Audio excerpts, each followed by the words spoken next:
देश में अब 25 जून को मनेगा संविधान हत्या दिवस। 25 जून 1975 को देश में इंदिरा गांधी सरकार ने लगाई थी इमरजेंसी।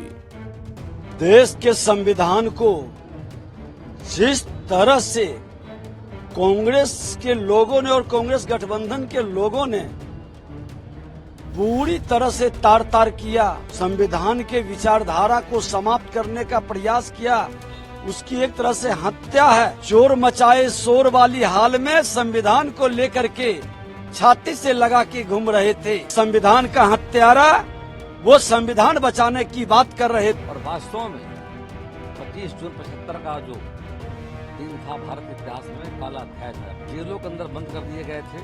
12 जुलाई को केंद्र सरकार के द्वारा 1975 के आपातकाल की याद में 25 जून को संविधान हत्या दिवस के रूप में घोषित किए जाने पर बिहार की सियासत गर्मा गई है।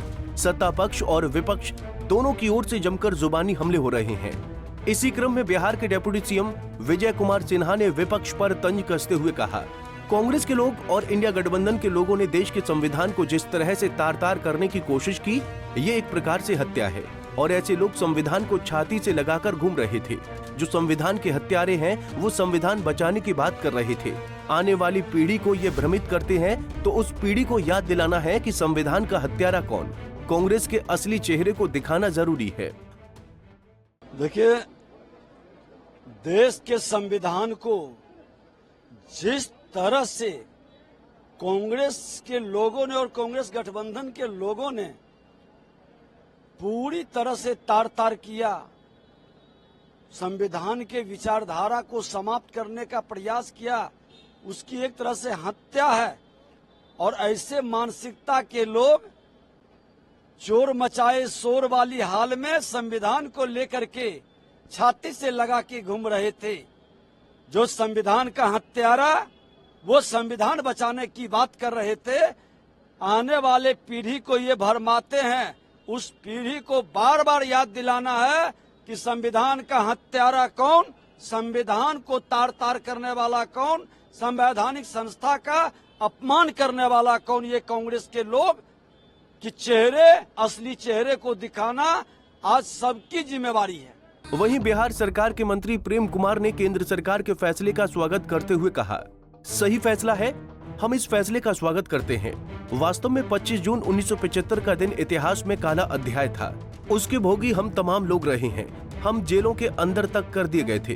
पूरा देश जेल बन गया था। विपक्ष की आवाज को रोकने का प्रयास किया गया था। लोकतंत्र का गला घोंटने का काम कांग्रेस ने किया था। आने वाली पीढ़ी को ये याद कराना बहुत जरूरी है। एकदम सही फैसला है। इस फैसले का हम स्वागत करते हैं। और वास्तव में 25 जून 75 का जो दिन था भारत इतिहास में काला अध्याय था, उसके भुगतोगी हम तमाम लोग रहे जा करते। हम जेलों के अंदर बंद कर दिए गए थे।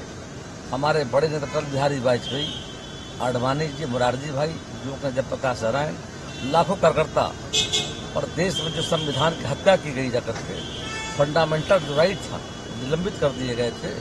पूरा देश जेल बन गया था करके लोग की आवाज बंद कर देती थी। विपक्ष की आवाज को रोकने का प्रयास किया गया था। लोकतंत्र का गला घोटने का कांग्रेस ने काम किया था। उसको आने वाले पीढ़ी को याद कराना बहुत जरूरी है। तो फैसला हुआ है, आने वाले पीढ़ी के लिए मतलब एक जानकारी होगी। कांग्रेस पार्टी ने देश में लोकतंत्र को इस तरह से हत्या करने का काम किया है, संविधान को चलने का काम किया है। हम याद कराने के लिए जो फैसला लिया गया है उसका स्वागत करते हैं। अच्छा फैसला है। दरअसल 25 जून 1975 को देश में इंदिरा गांधी की सरकार ने इमरजेंसी लगाई थी और अब देश में 25 जून को ही संविधान हत्या दिवस मनाया जाएगा। इसका फैसला केंद्र सरकार ने किया है, जिसकी जानकारी 12 जुलाई को केंद्रीय गृह मंत्री अमित शाह ने ट्वीट कर दी। अमित शाह ने अपने सोशल मीडिया प्लेटफॉर्म एक्स पर पोस्ट करते हुए लिखा कि 25 जून 1975 को तत्कालीन प्रधानमंत्री इंदिरा गांधी ने अपनी तानाशाही मानसिकता को दर्शाते हुए देश में आपातकाल लगाकर भारतीय लोकतंत्र की आत्मा का गला घोट दिया था। लाखों लोगों को अकारण जेल में डाल दिया गया और मीडिया की आवाज को दबा दिया गया। भारत सरकार ने हर साल 25 जून को संविधान हत्या दिवस के रूप में मनाने का निर्णय किया है। ये दिन उन सभी लोगों के विराट योगदान का स्मरण कराएगा जिन्होंने 1975 के आपातकाल के मानवीय दर्द को झेला था। Bureau report, Punjab Kesari TV.